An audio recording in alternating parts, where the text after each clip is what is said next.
నిన్నటి దాకా నాకు ఈ కార్యక్రమం ఉందని కూడా తెలియదండి.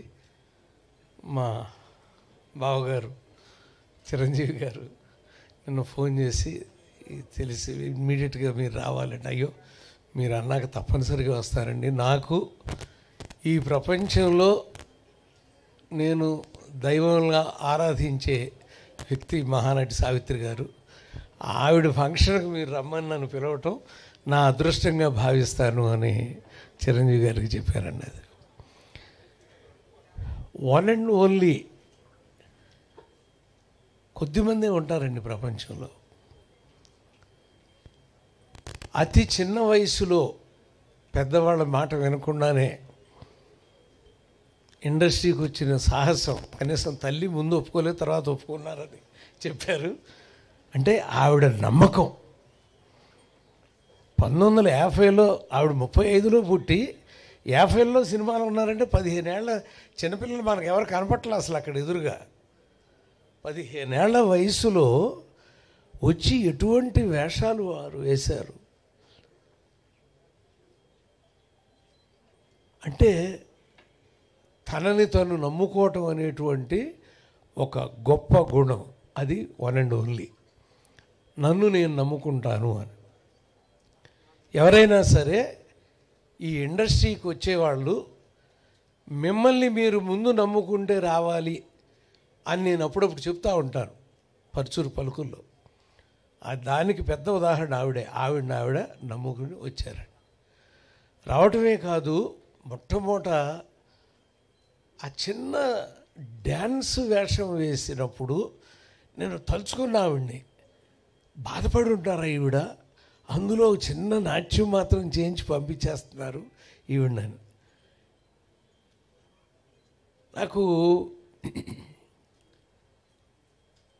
మా అన్నయ్య ఒకసారి సారథి స్టూడియోకి పాపం వేషం కోసం వెళ్ళి ఆ వేషం రాలా ఆయనకి. అప్పుడు మీ ఇద్దరు మాట్లాడుకున్నప్పుడు చెప్పాడు, అలా వెనక్కి తిరిగి ఓ మాట అన్నాను రా, వస్తా మళ్ళీ ఇక్కడికే వస్తా అని అనుకున్నాను రా అన్నాడు. 358 సినిమాలు రాసే రచయితగా ఆయన ఎంటర్ అయ్యాడండి. బహుశా సావిత్రి గారు కూడా అలాగే వెనక్కి తిరిగి వస్తా అని అనుకుని ఉండి ఉంటారు. One and only. అంటే ఆ సంకల్ప బలం అనేది చాలా తక్కువ మందికి మాత్రం ఉంటుందండి. నెక్స్ట్ ఎస్వి రంగారావు గారిలాగా ఆవిడ నటించేయటం ఏంటంటే అసలు మధ్యలో వారి వాయిస్తో నటిస్తారు, నటించేసేసి అని మళ్ళీ ఏదో వాయిస్ చేంజ్ చేసుకున్నట్టుగా. ఏంటండి అది? చూస్తాను రంగారావు గారిని ఆవిడ అని అనిపిస్తుందండి. మీకు ప్రపంచంలో ఉన్న అతి కొద్ది మంది నటీనటులకి నవరసాలని కళ్ళతో మాత్రం అభినయించి చూపించగలిగిన వాళ్ళు చాలా కొద్దిమంది ఉంటారండి. అందులో మహానటి సావిత్రి గారు అయితే ఆవిడ ఏమి ఎక్స్ప్రెషన్ ఇస్తుందో, మురళీమోహన్ గారు వ్యాసం చదివాను నేను. ఆవిడ అలా వెళ్ళి ఒక నిమిషం ఆగి వెళ్ళిపోయారు, నాకేం అర్థం కాలేదు. ఆ తర్వాత చూసినప్పుడు అయోమయం, అమ్మ ఇదా ఆవిడ చేసింది అని. అంటే ఆ చిన్న ఎక్స్ప్రెషను అనేది ఆవిడకే చెల్లండి. అంటే వన్ అండ్ ఓన్లీ సావిత్రి గారికి మాత్రమే చెల్లుతుంది. తను ఏమి ఎక్స్ప్రెషన్ ఇస్తున్నారు అనేటువంటిది ఆవిడకే చెల్లుతుందండి. అలా ఒక అద్భుతమైనటువంటి నర్తనశాల కీచకుడు వెంటబడినప్పుడు కానీ ఆ ఎస్వి రంగారావు గారితోనే అది కూడా ఆ నటన చూస్తున్నప్పుడు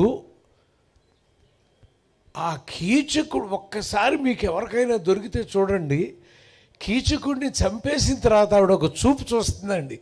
మీ ఎంతమంది గమనించారో ఆ చూపు నాకు తెలియదు, కానీ ఒక్క చూపు చూస్తుందండి కీచకుడు చనిపోయినప్పుడు.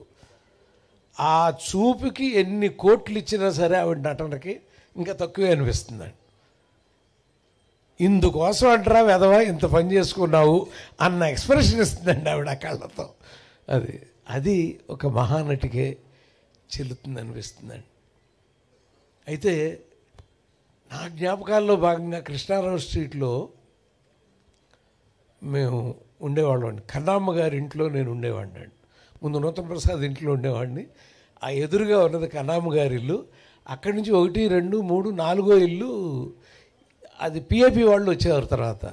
ఇది సావిత్రి గారి ఇల్లు. పెళ్లి కాకముందు సావిత్రి గారు ఇక్కడే ఉండేవారు చిన్నప్పుడు అని.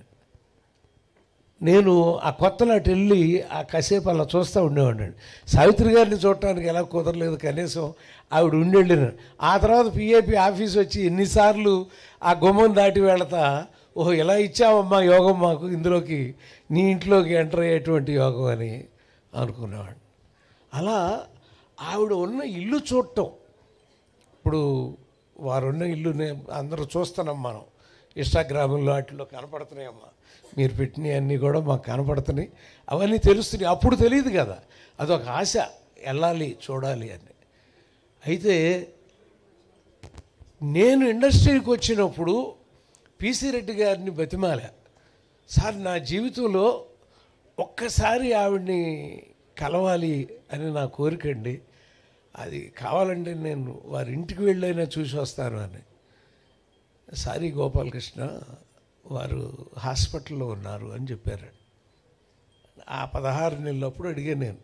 16 నెలలే ఉన్నారు కదా హాస్పిటల్, 19 నెలల 19 months ఉన్నప్పుడు ఆ ముందు నేను అడిగే వెళ్ళి చూడాలి అని. అంటే చూసే అదృష్టం లేదు, కానీ ఆవిడ వెళ్ళిపోయారు. భౌతికంగా సావిత్రి గారు వెళ్ళిపోయారు, కానీ వెండి తెరని ప్రేమించే కోటాను కోట్ల మంది ప్రజలు, ఇప్పుడు మీ అందరి సాక్షిగా ఎన్ని కోట్ల మంది చూస్తారో నాకు తెలుసు ఈ కార్యక్రమాన్ని, అందరి సాక్షిగా సావిత్రి గారు సజీవంగానే ఉన్నారు. ప్రతి నటీమణి యొక్క హృదయంలో ఆవిడ ఉంటారు, మనం నిత్యం ఆశీర్వదిస్తూనే ఉంటారని నమ్మే వాళ్ళలో నేను ఒకడిని అని తెలియజేస్తూ, అమ్మా సావిత్రమ్మ, నిన్ను చూడలేని బాధ నేను తీసుకుంటాను. చాముండేశ్వరి గారిని చూసుకుని, నీ బిడ్డను చూసుకుని, తనలో నేను చూసుకుంటున్నానని తెలియజేస్తూ సెలవు తీసుకుంటున్నాను. నమస్కారం.